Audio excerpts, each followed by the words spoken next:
You can use the R command to replace the character under the cursor.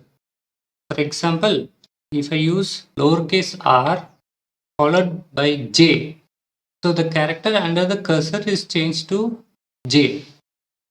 If I use R followed by Y, it changes that character to Y.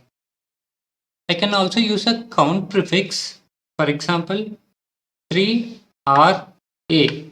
It changes the current character as well as two characters to the right with A. If you try to give a count prefix which extends beyond the number of characters in the current line, no change will be made. For example, if I press 100 RA, you can see no change was made because there are not 100 characters to replace. If you want to replace multiple characters with different characters, you can use capital R.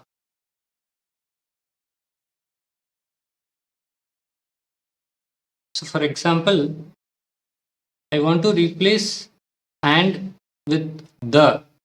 So I can use capital R and I can keep typing what characters I need.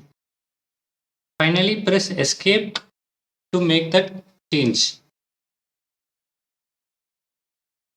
If you press backspace, it will undo the last replace.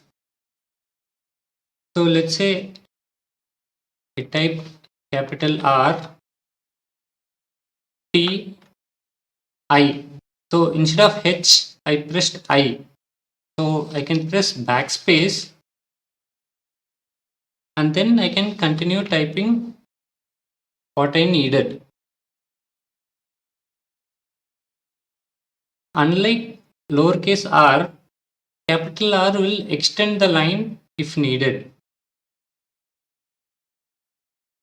So let's say I type capital R and then lot of characters. So it will keep extending the line as needed. The advantage of using R commands is you stay in the normal mode without having to switch back to insert mode.